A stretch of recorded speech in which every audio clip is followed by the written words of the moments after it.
veins. On the pitch where the glory remains. The cockerel stands brave on the crest. North London pride, this ain't no jest. From lane to the new shining ground. Echo chants where the legends are found. Heroes carved in the heart of time. We march on through grit and grime. Oh, Tottenham, Tottenham, till I die. Raise the banner, let it fly. Through the rain, through the fire, this is my club, my only desire.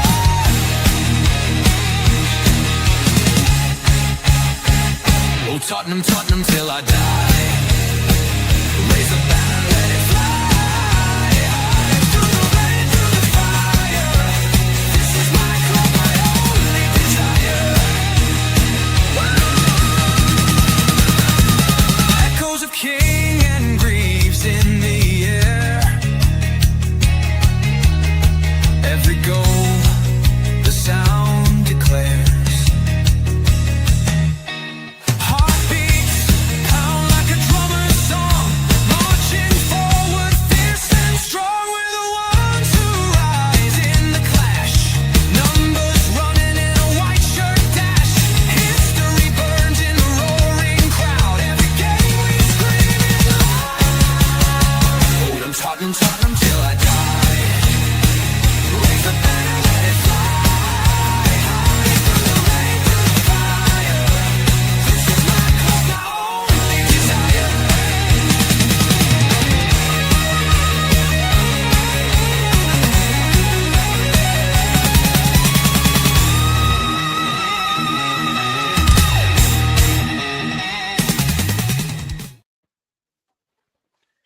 Yes, good evening, good afternoon, and good morning, and welcome to THFC to a Die Home at Tottenham, past, present, and the exciting future on the, well, cockerel or something. And welcome to the pre-match show. Bobby's just running a few minutes late, so he will be joining us.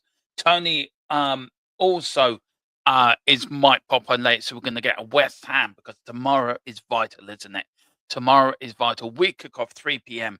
against Wolverhampton Wanderers, away to them. And West Ham kick off at 3 p.m. are home to Everton. Nottingham Forest are playing Sunderland tonight. I'm really hoping for a Sunderland win. Now, we do have a poll in the chat as well, guys, going. And the poll is, just let me get it out. Can Spurs stay up? That is the poll. And at the moment, 50% say yes, 50% say don't know, but only 4 votes in. So, to be honest, it's a little bit, it's early. It's a bit like a general election, isn't it? It's early in the night. And we won't know. We're taking a slight portion of the exit poll, as they say. I do want to start with a little bit of breaking news. I just popped in my WhatsApp a little while ago. Now, apparently, and this is this is sort of confirmed. I do sort of believe it.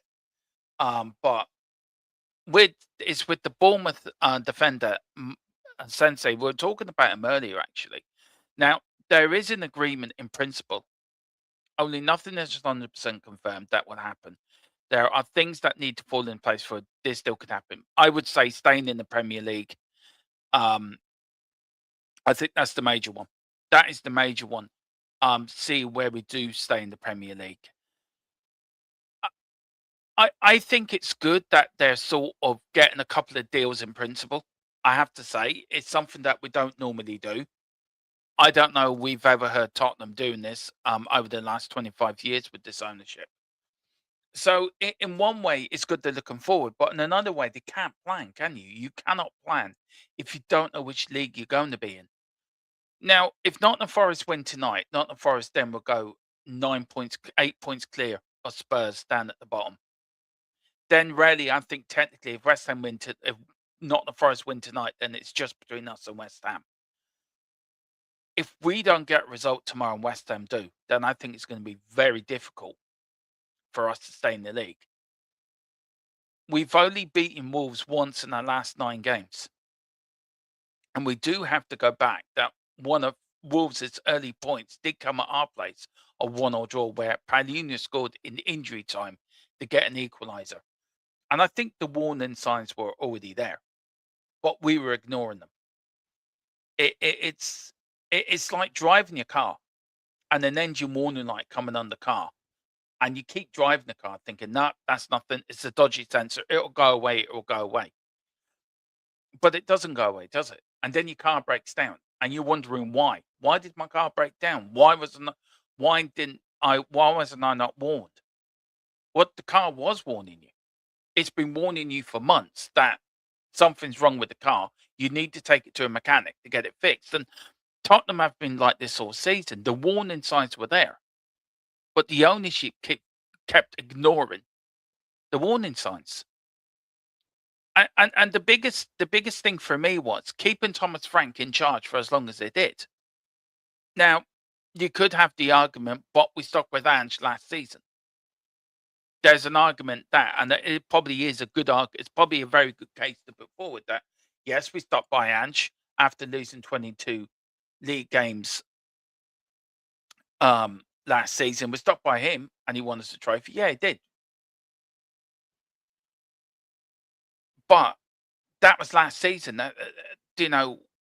We should have reacted better. And the ownership between Vinay and Johan Lang have really cocked this up. And the Lewis family have cocked this up massively. And we're going into a game tomorrow where, for the first time in 49 years, we're on the verge of dropping down to a lower division.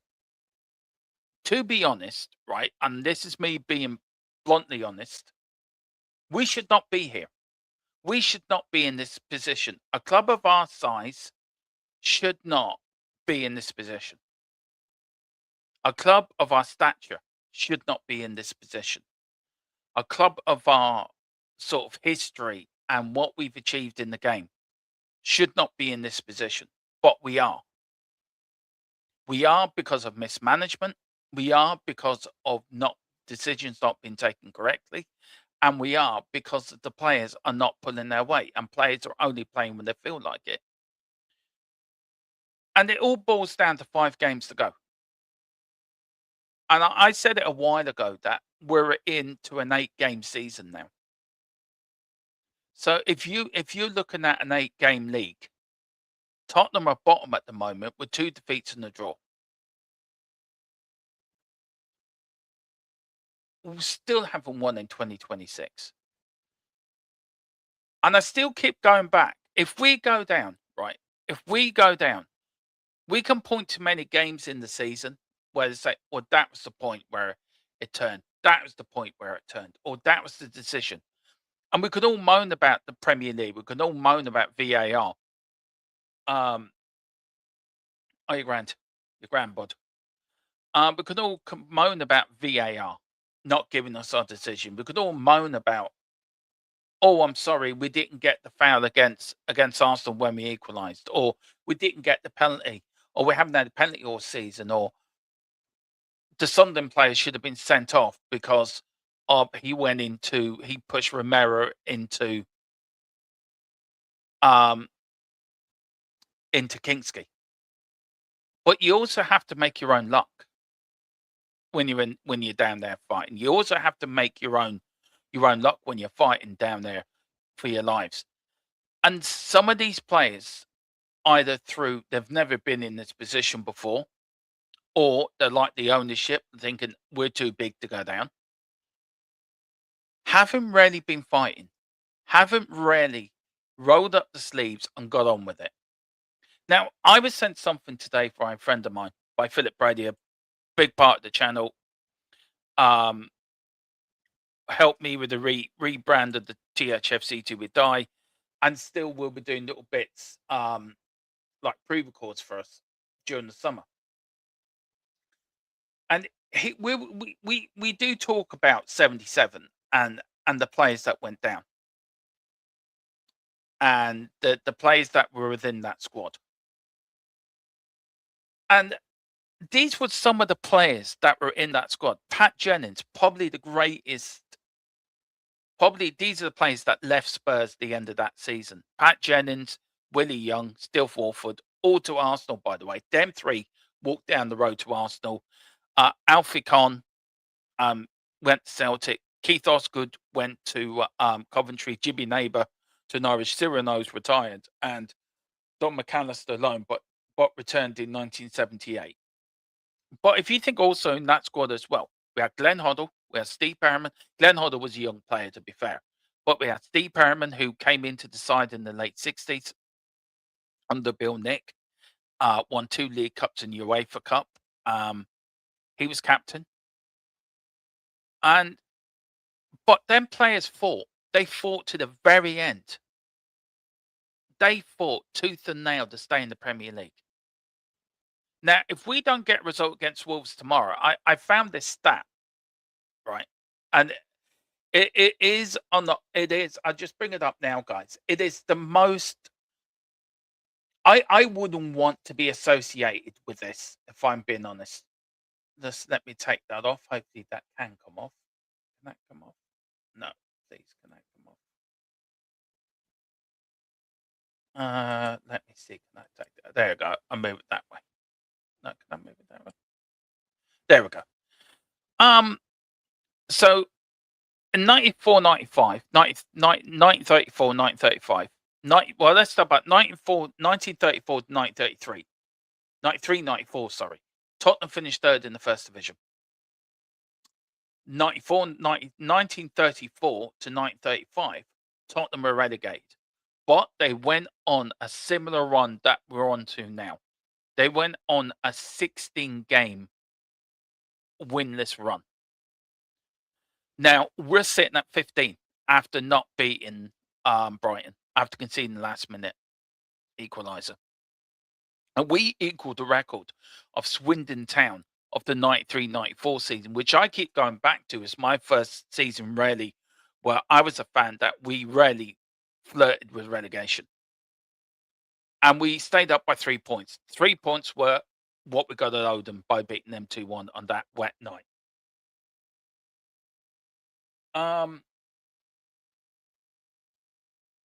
And of course, Tottenham here went on a 16-game winless one. From January the 3rd, 1935, April the 6th, 1935 was the win. The next game was one we won. But if you look at that, January, February, March, April, it was near enough a 4-month winless run. Now, if we don't beat Wolves tomorrow, we're going to equal that. That is, I think if I'm right, it's 95 years record we're going to beat. We're going to equal tomorrow if we don't get a result against Wolves. And if West Ham win, then we're going to be 5 points clear of West Ham will be 5 points clear as us. And if Forest win tonight, they're going to be 8 points clear with us. Do these players really want these stats on their CV? Do these players really want to be associated with equaling a 95-year-old club record? Do these players really want to be remembered like, Steve Perriman or Glenn Hoddle being in the squad that took Tottenham down? Now, to be fair, Steve Perriman and Glenn Hoddle redeemed themselves by winning 2 FA Cups and UEFA Cups. So they redeemed themselves. They brought Tottenham up by the skin of their teeth the following season. And Keith Birkinshaw was given time to mould the side to be very successful in the early 80s. So it was all redeemed. It was all, we've paid you back now for the pain we put you through. It's very interesting that these players don't care. They don't care because they don't have to care.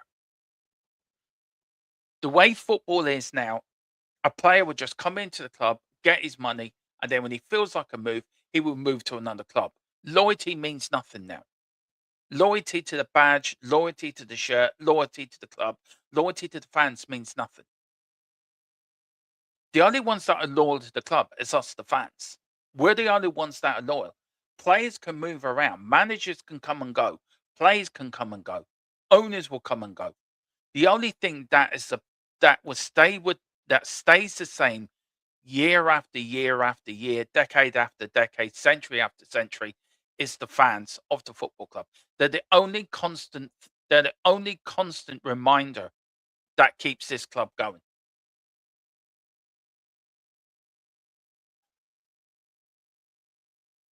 And if you look at the Premier League as a whole, and not all clubs like this, right? You you look at the teams that are down there. You look at Nottingham Forest. You look at Sunderland that got promoted. You look at Burnley. You look at Wolves. You look at West Ham. West Ham are fighting tooth and nail to get out of it. Now, I would love West Ham to go down. Sorry, Tony. Don't mean to offend you, bud, but I would. As a football fan, as a Tottenham fan, I would love West Ham to go down. Oh, I would love Nottingham Forest to go down, but I don't think Nottingham Forest will go down. I think they're going to be safe if they win tonight. But the one thing that worries me about this group of players that we have wearing this shirt this season is players don't care. They don't care if we go down. If we go down, it's not going to bother us because we're going to get a move to a bigger club. We're going to force, our agents will force a move. And it's not like Tottenham can say to these players, you're staying here no matter what. You got us into this mess. You're going to get us out of it. Because they're going to say, well, I'm going to go and talk to my agent. He will get me a move.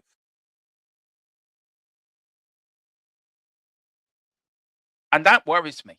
That worries me to see if we go down, what state of a squad are we going to have? And as I said it earlier on my transfer show this afternoon, that Tottenham have two roads to go down. They've got Road A and Road B. At the moment, we're stuck in the crossroads. We can't go down either road because we don't know where we're going to be. We don't know if we're going to remain in the Premier League. Well, then we'll go down Road A, or if we're going to drop down to the Championship. Right, we're going down Road B. We don't know. And we might know by the time we get to Leeds. I think we're going to know roughly, with 3 games to go, where we're going. But it all boils down to tomorrow. It all boils down that we get 3 points, our first win of 2026 at Wolves.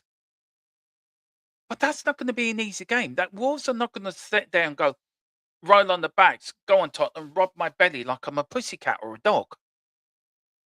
You know, they're going to be fighting because they're free. They're free of the pressures of fighting relegation.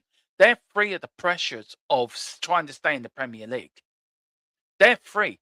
They've got no pressures on their shoulders. They're going down anyway.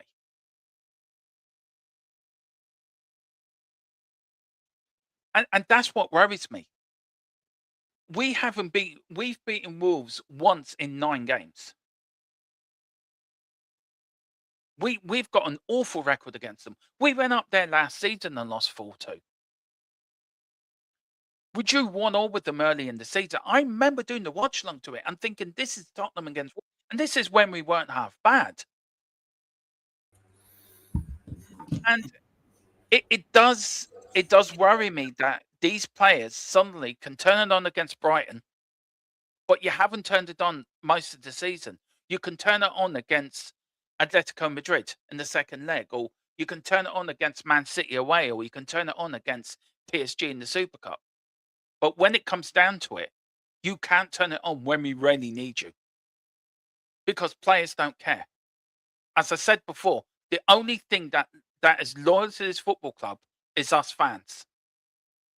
Bill Nick said it years ago. Somebody asked Bill Nick in the dressing room, what does it mean to play for Spurs? And Bill Nick, who was an honest Yorkshireman who wouldn't spend more than he would if he was buying a player, he'd probably buy him for £5 and keep the tenner. I mean, Pat Jennings would then asked him for a €50. I think it was a £50 pay rise. It came out with a £10 pay rise. I mean, that's how tight Bill Nick was back in the day. I don't know what he would make of these players today, but it's just mind-boggling that these players suddenly can turn up. But anyway, enough for me ranting and I'm blobbering on. Billy, how are you, bud? Great to see you. Great to see you, my friend. Join with bad timing because Forest have just gone 1-0 up, mate. Oh, Jesus. Look, I think if Forest win tonight, that they're safe. I think. Billy, they're out of it. They're done. Yeah. They're done. Yeah. It's a two-team shootout. Yeah, it is. I mean, Billy, look, we've been watching Tottenham a long time, and I've said the only constant thing is the fan base is we're loyal to the club. Players are not loyal, managers are not loyal, even ownerships are not loyal. I mean, we're going up there tomorrow. Do you have any faith in the group of players? I have faith in De Zerbi, but do you have faith in these group of players? And to be honest with you, the only player I have faith in is one or two, but that's about it. Yeah, mate, I feel exactly the same. I'm starting to get a bit nervous, to be honest. It's just frustrating seeing the likes of a team like Forest being able to go to Sunderland and go 1-0 up. Like, why can't we do that? We have. Yeah. And we went there 2 weeks ago. It didn't look like scoring for the life of us. So it's just frustrating. I am a bit worried about the. I'm like you. I do think De Zerbi is a really good coach. I think he's our only chance of survival, really, is getting these players better. But, let's not forget now, these players have been letting us down now for almost 2 years in the league, at least. Yeah. And if you count the back half of Andrew's first season, then nearly 3 years now. So it's a big ask. It's a big, big ask. I just, I really, really hope we can go and get a win tomorrow. But I do have a little bit more faith after that. I was just listening to you just now talk about that. And it's the first time we've seen a performance in God knows how long, isn't it, that Brighton game? Yeah. And then you saw that Brighton obviously go and smash Chelsea midweek. So they're a good team. So hopefully we can take some positives in that because, especially with this result, mate, if Forest keep this up, if we don't win tomorrow, I think it's over. I know we have said that every time that I spoke to you recently, but this one is the final one. I agree. And I was saying earlier, Billy, like we're down as a club, we're sort of stuck on transfers because we don't know where we're going to be. So it's either road A or road B. But I also think by Leeds, we're going to know pretty surely where we're going. Yeah, I think so. I mean, am I right to say, I don't know if you agree, but I think Wolves can play tomorrow without any pressure. Yeah. They got the freedom to play, haven't they, tomorrow, really? Yeah, and the worrying thing, obviously there's two worrying things, or three worrying things really. One is that they're a different team at home. They beat Liverpool at home, didn't they, recently? And a result against Arsenal as well, I think. Two is that Tottenham, we have a shocking record against Wolves, both home and away, for 3 years now. Haven't won there since 2021, nearly 5 years. 5 years ago, Dele Alli scoring a penalty was how long ago we beat them. And number three, I just don't trust our players at the moment, like you say. That's my biggest worry, is I don't trust them. Yeah. But, if you can't get up for this one, our life is literally hanging by a thread at the moment, in football terms. So this is it. And Wolves being relegated, it could either go two ways, I guess. They might, on some subconscious level, give up. Or they might just be playing with freedom and thinking, let's try, let's throw a caution to the wind and go for it. Yeah. So it might benefit us, it might not. I do know, as usual with Tottenham, we'll probably know within about 5 minutes, won't we, of watching what's going to happen. Yeah. You can normally do that with Spurs. We will. What really annoyed me last week was, just very quickly, big up to your column, it says, the 1947-48 season you drew with Doncaster in Division 2. I didn't know that. A little bit of history. Big up to your column. And he also said it was John Alfred Morrison scored in that game. But who did he score for, Colin? Did he score for Spurs? Did he score for Doncaster? I'm looking forward to playing Doncaster in 2 seasons' time. So that'd be great crack. Big up David Clark. He says, players don't think about that. They are selfish. They have been discussing their futures with their agent. Yeah, I believe that for a fact. Yeah, definitely. Yeah. Big up Iceman, 100% Dermo, zero loyalty to the club. Any club, no more. That's it. I mean, that's why I'm a little bit worried. We've said this all season, but we've got no Spurs boys in the team, really, do we? We've got no one that came through the ranks. We've got a couple of academy players that don't get a look in, really. But we've got it wasn't so long ago where we had Harry Kane, Harry Winks, Japhet Tanganga, Oliver Skipp. We had all these players that came through the academy in the first team. Now there's none. Not a single one other than Brandon Austin, who gets nowhere near there. Yeah, I remember like Nick Barmby that came through our academy back in the day. He was a great little player. You had Vinny Samways that came through. King, then we had like Ledley King. Mikey. Yeah, Ledley King. I think out of that little trio, I think Ledley King was the better player out of all of them. It was just he had dodgy knees, didn't he? Yeah. It was just so. I mean, imagine if we had him coming in. He's a bit before my time, but was Gary Mabbott through the academy, or did we sign him? No, we bought him from Bristol City. We brought him from Bristol City, yeah. Yeah, but you thought he What came captain through. he was there? Yeah, that's what I was going to say. He He seems was. like an academy player, doesn't he? I would have Yeah. thought he was. The way my dad talks about him, I would think he was an academy player. He had to inject himself before every Yeah. game. That for me just shows. I mean, that for me is commitment. I remember when John Fashanu broke his cheekbone, Oh yeah. and he came back Remember with that. a mass fight, helping us in relegation. He broke Yeah. his leg. I mean, that he was Mr. Tottenham. Gary Mabbott was like Steve Perryman of Yeah. my generation, I would say. And I then we was had- lucky enough And then to our be gen- alive. You what? And then the next one had Ledley King, haven't we? So we've always had one of them. Yeah. Now we've got nobody. Gone from Perryman to Mabbott to King. We've always had a good Yeah. centre back there somewhere. Maybe Byfield will be Yeah. the next one, hopefully. Yeah, I hope so. I mean, where are you, Billy, on look, I talked a little bit today about Mickey van der Ven. There's a few clubs interested in him: Yeah. Barcelona, Real Madrid, Man United, and Liverpool. And of course, with the Bournemouth player, I got dropped tonight. That where is it? That there is an agreement in principle. Only nothing is 100% confirmed because we don't know where we're going to be. Yeah. If you look at the likes of Mickey van der Ven, I think you'd be quite happy to let Romero go. If you were an owner of Spurs, would you be pulling out all the stops with Mickey? Convince him to stay? I don't think so, to be honest with you. I really don't. I don't. I mean, firstly, I think his head's gone in the first place, but I think if we can get a good offer him, I think he's been very disappointing this season on a number of levels. And when you're comparing him to the players that you just mentioned there, you had Ledley Kings, and I would even include Jan Vertonghen and your older. I don't think he's on that level, to be honest. And I remember when we had Kane and Son, every summer, a few years back, this was, I used to go into the sun every summer dreading what happens if they leave us. What happens if someone comes in for Kane? What happens if someone comes in for Son?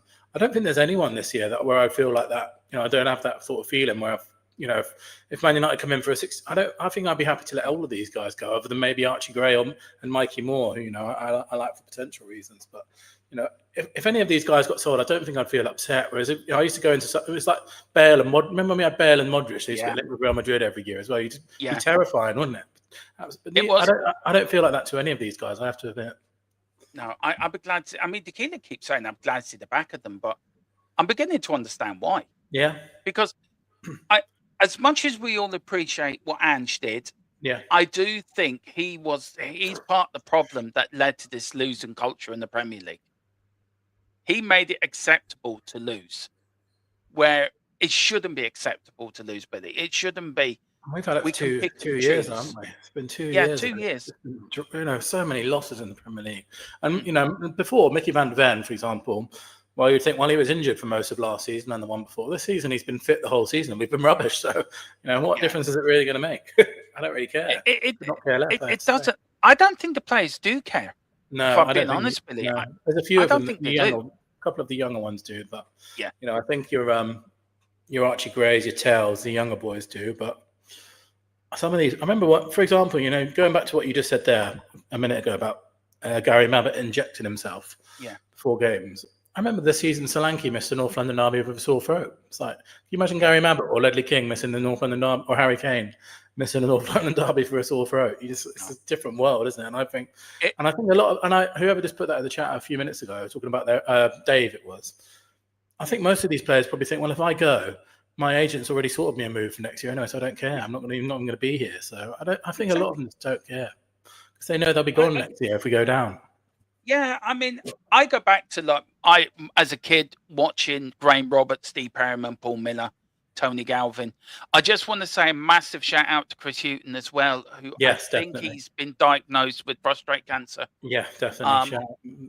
And that's a proper Spurs man, isn't it? Right there. It is.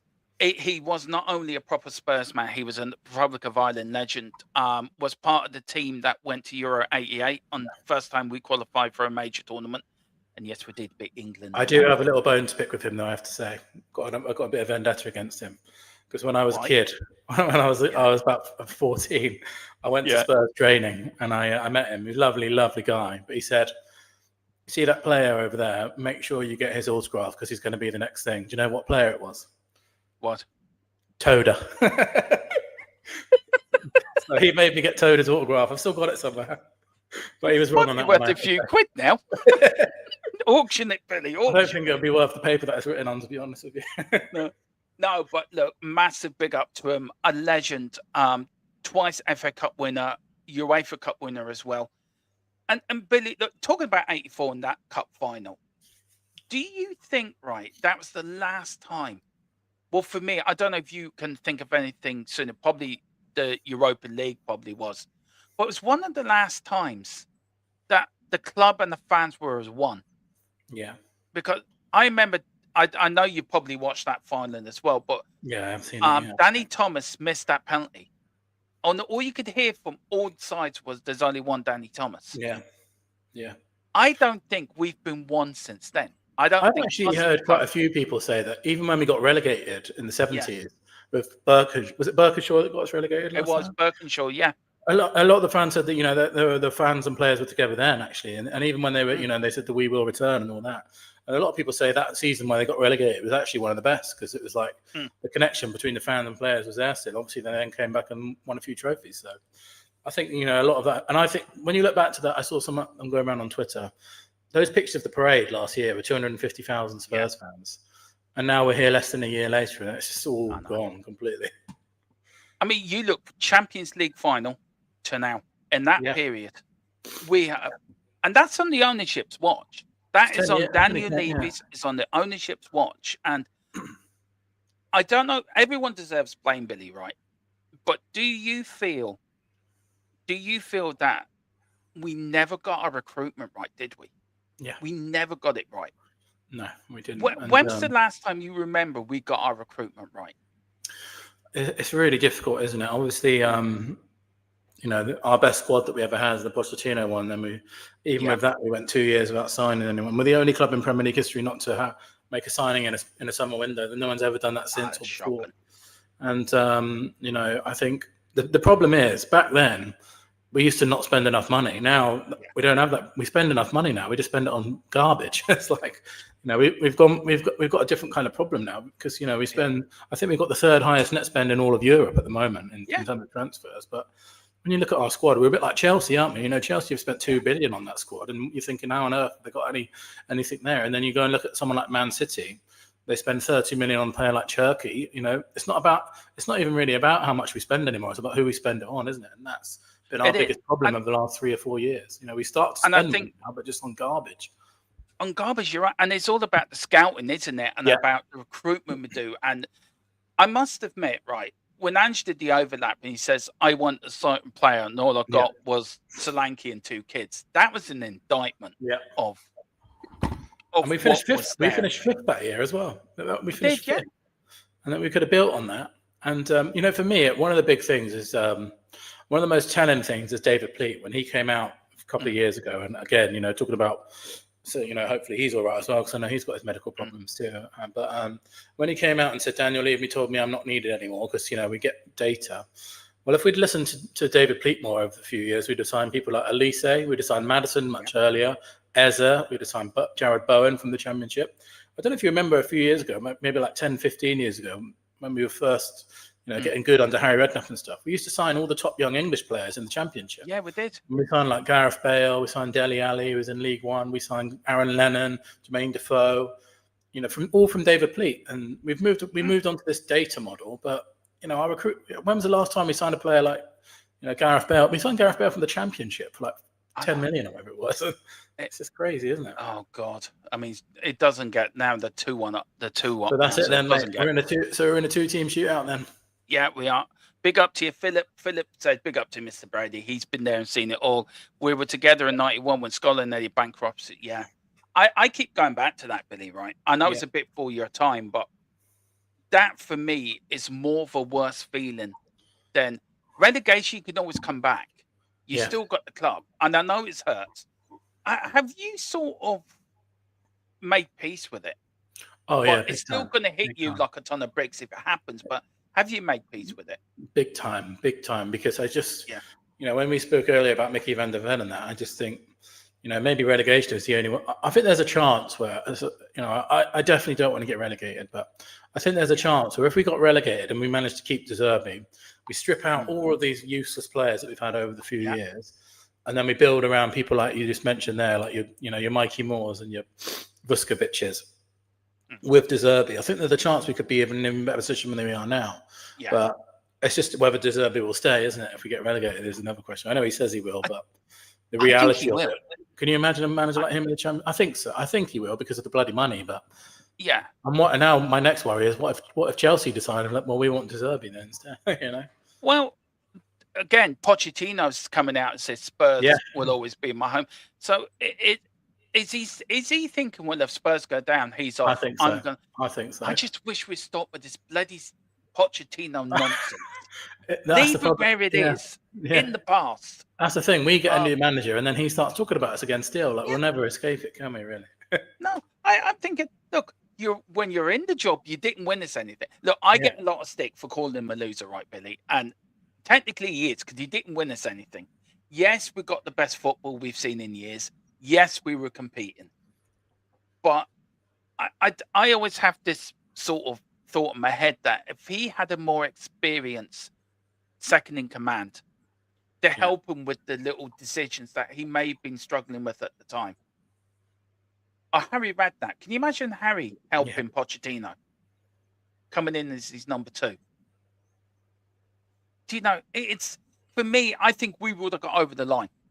Yeah, and I think with Pochettino as well, I don't know about you, but I thought at the time he's gone to Chelsea now, so that's the end of that Pochettino Tottenham thing. And then he gets sacked from there, and it's still going on. And then I thought, right, well, now he's gone to America. We hired Ange over him. That'll stop it. And it's not going to end, is it, until it comes back? I think it's going to happen one day, isn't it? It will happen. It's going to happen. We'll wake up in the summer, and it'll be. I think already he's doing it again, though, isn't he? He's saying he's doing this to try and position himself. So if De Zerbi goes, and we get oh god, it's 3-0. Oh Jesus, Billy, it's getting worse. Thanks for that. Can you stop updating this, please? Yeah, can you just stop it now? Unless Sunderland score now, please, Philip. Yeah, just update us what happened in the 68 Cup final or 67 Cup final. Do you know? I noticed you didn't say Tim Sherwood, Dermot. Sorry. Do you know what? Tim Sherwood, for me, I would have before De Zerbi came in, right, Billy? Would you have been happy with a Tim Sherwood and a Harry Redknapp sort of Jermaine Defoe sort of three? I always put it back. That middle bit between Frank and De Zerbi is where we can point to. That's where it all went tits up. Yeah, 100%, and I think before De Zerbi, I'm very glad we got De Zerbi. I wish we'd have done it earlier. I just wish we'd have done it in January. But I would have been much happier with a Tim Sherwood or Harry Redknapp than what we got in Igor Tudor, because we essentially lost 6 games, didn't we? So that if we go down, that's a big reason why it might be happening. I think it all starts to unravel after West Ham. By the way, I think we could go back to that game. I think that's where even Forest, even the Forest 3-0 was a worry, wasn't it? When we lost the Forest 3-0 away. Look, there was no parade last week at the game. Were you for it or against it? Because I didn't have a problem with it. Everton did it 2 years ago, and it helped them. Do you think you look at that Everton side and this Tottenham side? Mental is a lot of it, isn't it? It's about mental attitude. It's about mental toughness when you're down there. Do you think these players? I think these players are too mentally weak. To fight relegation. But if you look at the West Ham or Nottingham Forest tonight, they seem to be more mentally. Do you think De Zerbi's biggest job, I think, in these last 5 games is all going about mental attitude? 100%, and I think just on the bus greet thing, I know that they're in discussions at the moment to see if they want to do it for Leeds or not, but it's because obviously I know that the guys that organise it, and De Zerbi essentially sent a message saying sorry about the who was the last home game against Brighton, because he obviously got them into the stadium 4 hours early, so he didn't really know that they would clash with that, and he's they're currently just waiting to get the all clear from him, essentially, to say if he wants to do it. So essentially, it's going to come down to whether De Zerbi thinks it's useful or not, is whether it will happen for Leeds. Obviously, I think the Wolverhampton result will play a big part in it, because I think if we lose to Wolves, I think most fans will give up. But if we beat Wolves and that Leeds game becomes a game where we have to win, I think there's a chance it might happen again. So we'll see. We'll see about that. But I think you're completely right. We've got Villa first, haven't we? Oh yeah, Villa. You're right. Yeah. So if we by those two, the Leeds game might even be irrelevant by then if we're not careful. So I think it's going to come. I think you're right, and you can see it in every press conference that he does. He talks about how he loves working with the players and stuff. So I think it's about, for him, I think it's about confidence and getting these confidence in these players again. Oh my God, 4-0. I know, Philip. Look.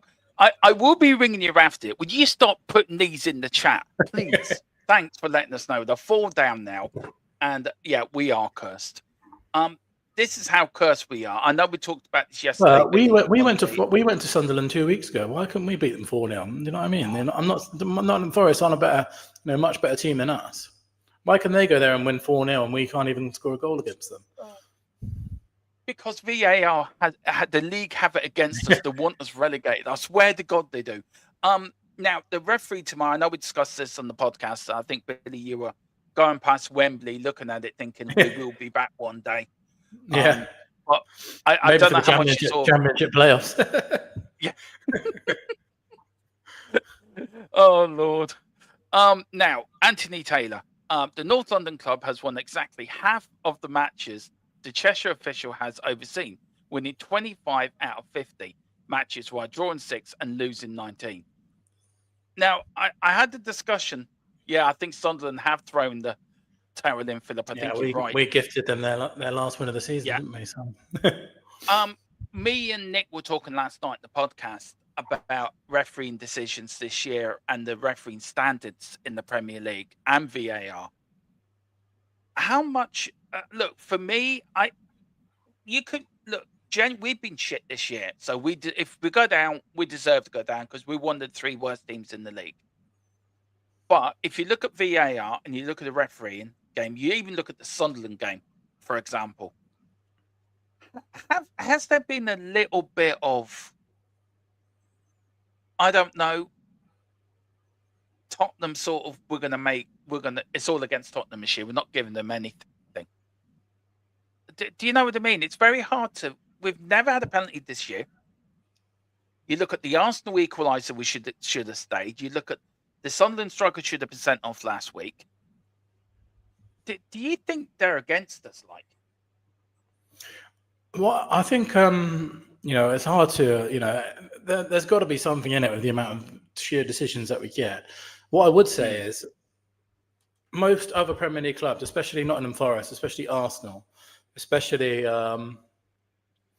Everton, Newcastle, every time they get one of these decisions, they complain publicly to the Premier League. Yeah. We don't do anything. No. So it might not even be that these guys are against us, just we have no backbone, As soon as that comes out today about Robbie, who should have been red carded, and we all know that we all know that. Yeah. It's true.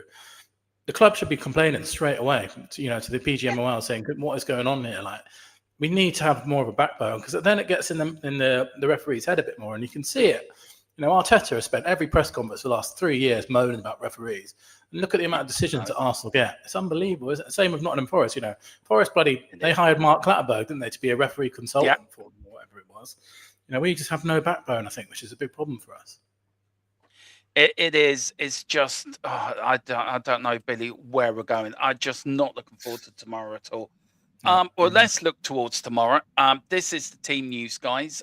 Destiny Udogie has been ruled out of the Saturday's trip to Wolves with a muscular injury. Roberto is hopeful he'll be back for the next game when we face Villa.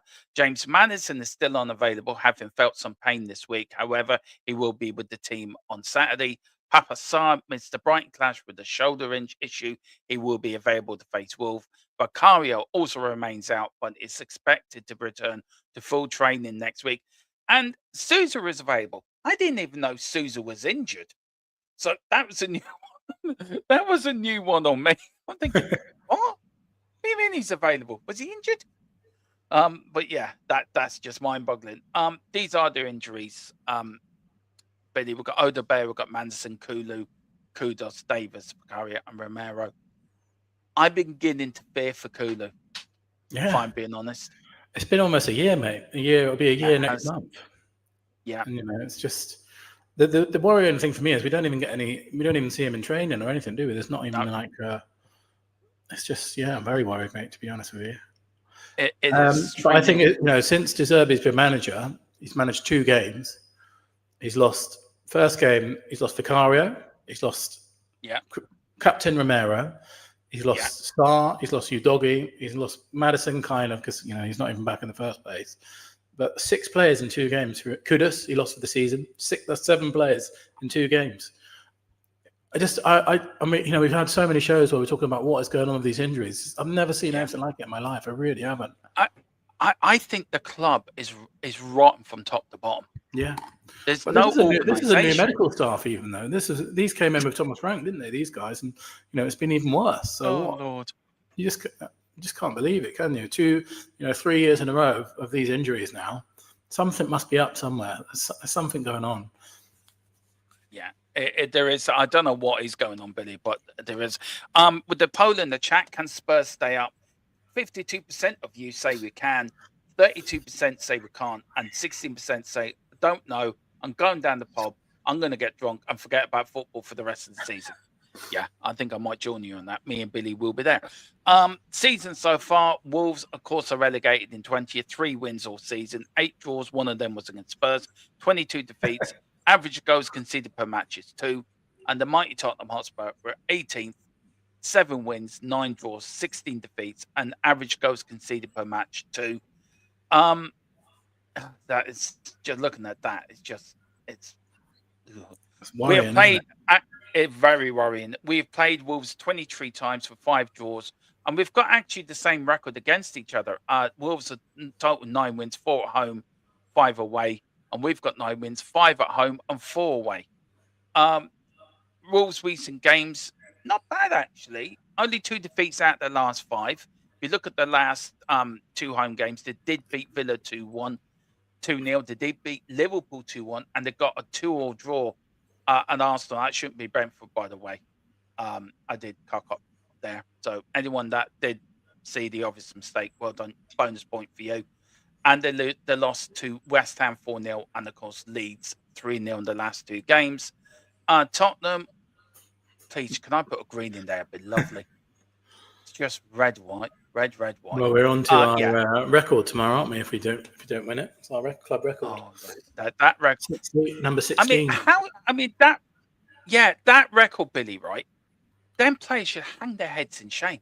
Yeah, and it's the same with relegation, isn't it? Can you imagine? But my worry is going back to what Dave said at the beginning. It's like how much these players even care, because they'll have Tottenham relegated on my CV, but they'll just say, "Well, that's just Spurs, nothing to do with me," and they'll go and get a new club next year, and then they're done with it. That's probably the way they see it. But you would think any respectable player would be thinking, "I can't have a Spurs. If I go down with relegation with Spurs, I'm going to be remembered forever as being one of the Spurs relegated in the Premier League era people."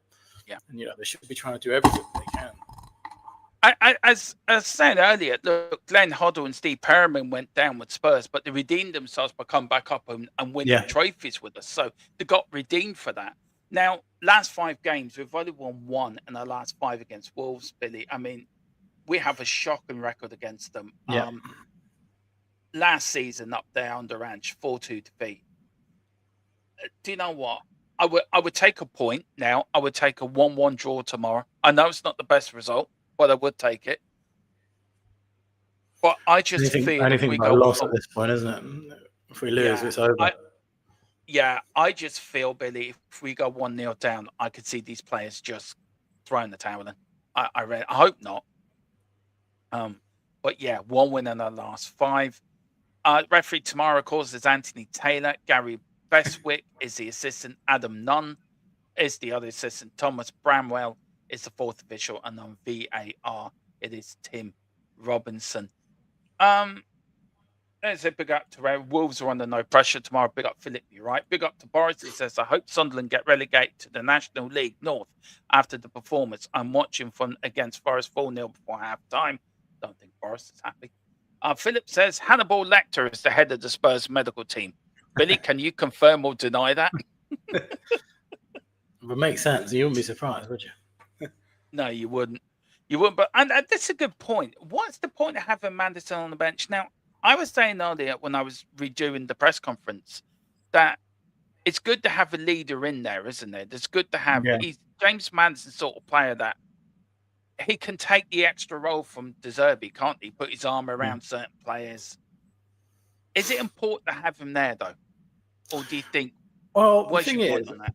thing is, you could have him there without him being on the bench, couldn't you? You just make him sit with them. Do you know what I mean? It's a bit of a strange one. I mean, I understand it because I understood last week against Brighton because it was a big lift for the fans seeing him on the bench as well, wasn't it? But if we know now he's not going to play, like De Zerbi said today, it does seem a bit strange. You know, there could be a player on there, like an academy player that could come on. But I guess the thinking is he's not going to bring on any academy players in the situation that we're in. So, you know, maybe it's just getting him back used to the match day routine again because it's been such a long time. So, you know, I really hope he can get in that Aston Villa game like there was rumours about, because if we can get him back for even if a half near and there, it's just we're such a different team with James Maddison. Such a different team with James Maddison. It is. Big up Dale Boy, lose tomorrow, we are down. Yeah, I mean, tomorrow, Billy, is vital. Yeah. Look, Sure bud, we're going to wrap it up. We do have to watch it. The predicted lineup will be out in the morning for you guys. That will be there for you about 8 o'clock. Right across, Dermot, do you think he'll stick with the same team? Other than obviously your doggy won't be able to play. I tell you what I'll do.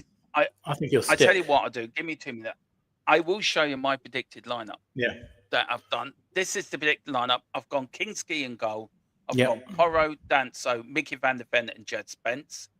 I've gone with Bentancur, Bergville, and Gallagher in the midfield. And I've gone with Tell, Xavi, and Solanke as the front three. Yep. I think it'll be very similar to that, but it wouldn't surprise me if he went for Moani. He seems to like Moani, doesn't he? I would go Tell all day, though. I'd definitely go with your team. Yeah. Look, talk about Xavi tomorrow. How important is it that he takes confidence from the Brighton game? Yeah. And he keeps doing it tomorrow. He should do. Well, he could be the one that keeps us up, couldn't he, really? I mean, if you go, the thing is with any of these players, if you go on a run, say Xavi scores tomorrow, scores against Aston Villa, you essentially go down in folklore, don't you? Like Klinsmann did, you know? Yeah. He could be, how many people talk about that Klinsmann hat-trick to save us? Well, you know, there's an opportunity there for any of these players to do the same thing. There is. If anyone's going to do it, I'd back it to be him, to be honest. Yeah, I would. And also, look, I just, some of these players, Gallagher played well against Brighton as well, so he needs to continue that bit of good form. Bentancur back in midfield, I think, is vital.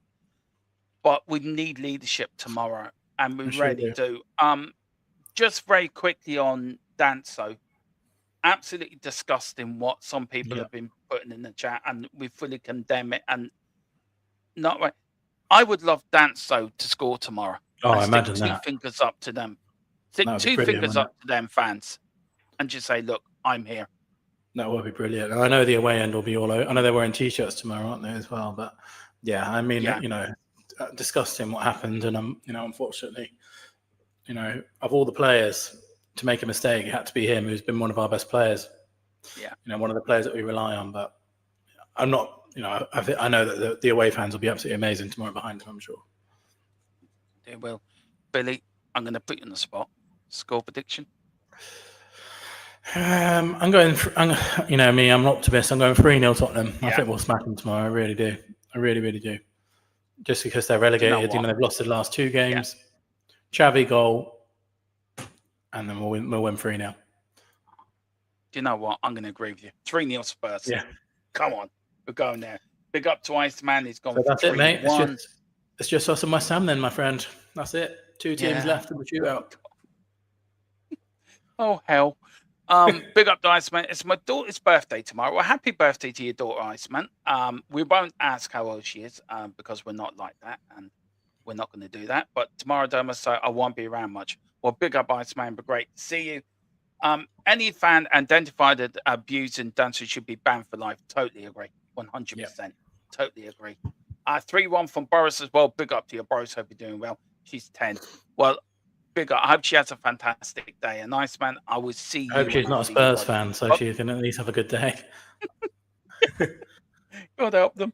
Billy, where I know people can find you here, but where can people also get in touch with you if they want to talk to you and yeah, talk just Spurs? Billy ET on Twitter, and also Change for Spurs as well. We're hoping to do some stuff for Leeds and Everton, so obviously it depends on the situation that we're in. So keep an eye on Change for Spurs on Twitter as well, because we've got a lot that needs to happen this season before we go. But obviously it's going to be difficult. The timing of it is going to be difficult depending on what situation that we're in by those games. Who knows what might happen? Yeah, that is so true. Well, look, the fight back starts tomorrow, guys. We're on at 2:30 with the watch along, so join me then. I think, Billy, you're coming on to halftime. I should be able to make it tomorrow. I should be able to make it. I should be able to make halftime and full time. Yeah. Yeah, great. So Billy will be on giving his thoughts. But look, tomorrow is a day about winning, and let's start tomorrow with a win. Let's beat these Wolves. Let's go and have a bit of Wolves pie.